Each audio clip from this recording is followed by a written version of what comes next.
থেকে এখন আমরা বক্সার ফরেস্টের দিকে যাচ্ছি।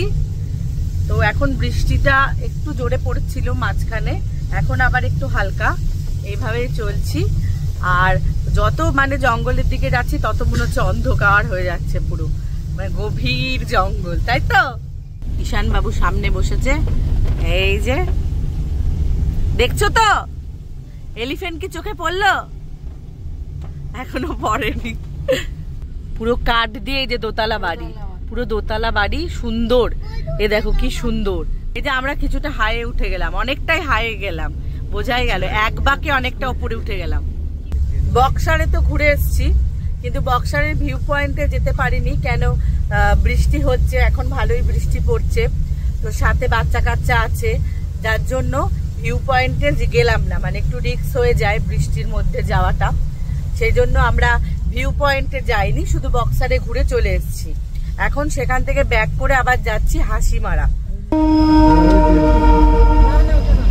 এই দেখো যাচ্ছে ভিস্টাডম কোচ, যেটা শিলিগুড়ি থেকে ছেড়ে আসে।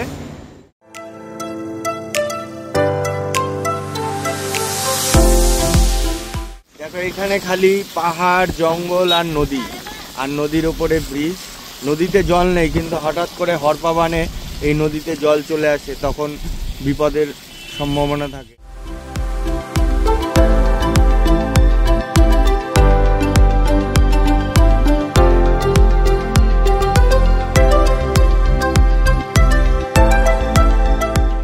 পাহাড়ের গা বেয়ে চা বাগান রয়েছে, আমরা সেই চা বাগানের মধ্যে দিয়ে এগিয়ে চলেছি।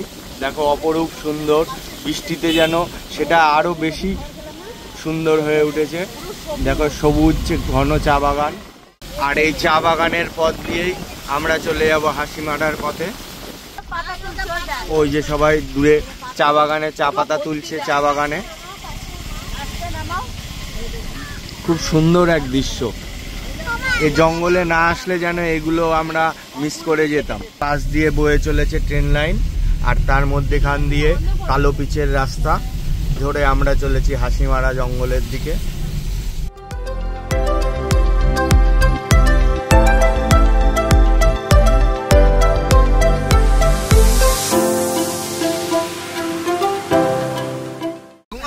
জঙ্গল সাফারি কোন সাইডে? এই সাইডে না মাদারিহাট?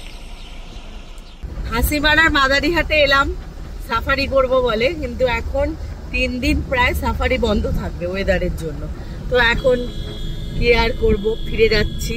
এখন চলো আবার কোথায় যাই। তো সাফারিটা শুনে খুব আনন্দ পেয়েছিলাম, নেচে উঠেছিলাম সবাই মিলে। তো সাফারির কাছে এসেও ঢোকা গেল না, কারণ ওদের বন্ধ, ওয়েদার এতটাই খারাপ। এখন 3 দিন প্রায় বন্ধ থাকবে সাফারি। তো এখন কোথায় যাব? এখন জয়গাঁওয়ের দিকে যাব। তো দেখো ফাইনালি আমরা এখন চলে এসেছি তোস্তা রিসর্টে। তোস্তা রিসর্টের ভিউ পয়েন্ট, এটা হচ্ছে একটা রেস্টুরেন্ট কাম রিসর্ট। এখানে সবাই খাওয়া দাওয়া করছে, দুপুরে লাঞ্চ করছে, আর এখান থেকে সুন্দর একটা ভিউ রয়েছে, কিন্তু আমরা এখন পুরোটা দেখতে পাচ্ছি না। এই হচ্ছে তোরসা নদী বয়ে চলেছে তার আপন ধারায়, আর ঠিক ওই পাহাড়টা, এই যে হালকা আবছা আবছা দেখা যাচ্ছে, এটাই হচ্ছে ভুটান পাহাড়। ভুটানের পাহাড়, এটা পুরোটাই ভুটান পাহাড়। ওই পাশ থেকে একদম সম্পূর্ণ এই ধার পর্যন্ত টোটালটাই ভুটান পাহাড়। এখন যেহেতু বৃষ্টি হচ্ছে, মেঘাচ্ছন্ন আবহাওয়ায় পাহাড়টা আমরা পুরোপুরি দেখতে পাচ্ছি না। এই হচ্ছে স্রোতস্বিনী তোরসা নদী, তার আপন গতিতে বয়ে চলেছে। নদীর জল এখন যেহেতু বর্ষা চলছে পাহাড়ে, সেহেতু নদীর জল সম্পূর্ণ ঘোলাটে রঙের হয়ে গেছে, আর নদীতে ভালো স্রোত আছে। মাঝখানটায় দেখো, এই ঠিক এই জায়গাটায় লক্ষ্য করো, দেখা যাচ্ছে যে নদী কতটা উথাল পাথাল হয়ে রয়েছে, অনেকটা চওড়া নদী, আর দূরে পাহাড়। এই যে আবছা বোঝা যাচ্ছে, দেখো কালচে কালচে এই জায়গাটা, এটা হচ্ছে পাহাড়। এটা টোটালটাই ভুটানের মধ্যে পড়ে। আমরা দাঁড়িয়ে রয়েছি ওয়েস্ট বেঙ্গলে, আর মাঝখানে এই তোরসা নদীটাই ভুটান আর ওয়েস্ট বেঙ্গলের বর্ডার। আর এই দিকে রয়েছে সম্পূর্ণ রিসর্টটা, ছোট ছোট কটেজ রয়েছে, আর এখানে সবাই এসছে দুপুরে লাঞ্চ করতে এবং এই ভিউ দেখার জন্য, কিন্তু আজকে কেউই সেই ভিউ দেখতে পাচ্ছে না। এই যে আমরা সবাই এখানে দাঁড়িয়ে রয়েছি, সবাই দাঁড়িয়ে এই সৌন্দর্য, প্রাকৃতিক সৌন্দর্য উপভোগ করছি। এটা তোমার জয়গাঁওয়ের মধ্যে পড়ে।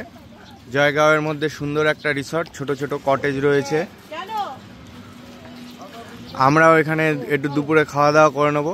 অনেকটা জায়গা নিয়ে রিসর্টটা, চারিদিকে বৃষ্টি হচ্ছে, আর আমরা এখানেই দুপুরের লাঞ্চটা সেরে নেবো, কারণ বেলা অনেক হয়েছে, 4টে প্রায় বেজে গেছে, 4টে সাড়ে 4টে বাজে।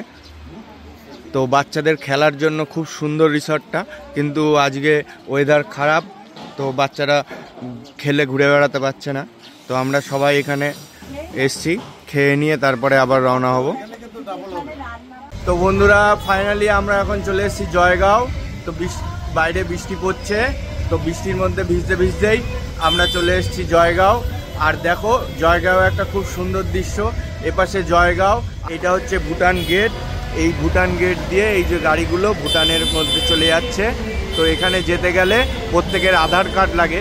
যেহেতু আমাদের আধার কার্ড আনা হয়নি, তাই আমরা নেমে এই গেটের এই পাশে দাঁড়িয়েছি, কারণ জামাইবাবু একটু যাবে ভুটানে তেল ভরতে। তো তোমরা শুনলে আশ্চর্য হবে যে ভুটানে তেলের দাম মাত্র 65 টাকা, যেখানে আমরা 105 টাকা 107 টাকা লিটার পেট্রোল কিনছি। আর জামাইবাবু বললো এসছি যখন, চলো তেলটা ভরেই যাই। তা আমাদের কাছে আধার কার্ড নেই বলেই জামাইবাবু একা পাস বানিয়ে নিয়ে ভুটানে চলে যাচ্ছে। আমরা এখানে কিছুক্ষণ অপেক্ষা করব তার জন্য, সে তেল ভরে আসলে আবার আমরা বেরিয়ে যাব। আর এই বাজারটা দেখছো, এই বাজারটা টোটালটাই জয়গাঁও। এটা জয়গাঁও আমাদের ওয়েস্ট বেঙ্গলের মধ্যে পড়ে জয়গাঁও। তো এখানে প্রচুর লোকের সমাগম, আর একটা ঠাকুরের শোভাযাত্রা আসছে। তো সেই শোভাযাত্রাটাও তোমাদের দেখাবো, কত সুন্দরভাবে সাজিয়ে নিয়ে আসছে।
প্রচুর গাড়ি একে একে করে লাইন বাই লাইন ভুটানের গেট দিয়ে ভুটানে প্রবেশ করছে, এবং এখানকার সশস্ত্র সীমা বলের জওয়ানরা তাদের আইডি প্রুফ চেক করে ভুটানে প্রবেশ করাচ্ছে। তো ভুটান এইবার যাওয়া হলো না, তো জেনে রাখলাম নেক্সট টাইম আসলে আধার কার্ড অবশ্যই সঙ্গে নিয়ে আসবো এবং ভুটানে যাবই। তো চলো, তোমরা আমাদের ব্লগটা কন্টিনিউ করতে থাকো, আর এরপরে আমরা কোথায় যাই তোমাদের দেখাচ্ছি।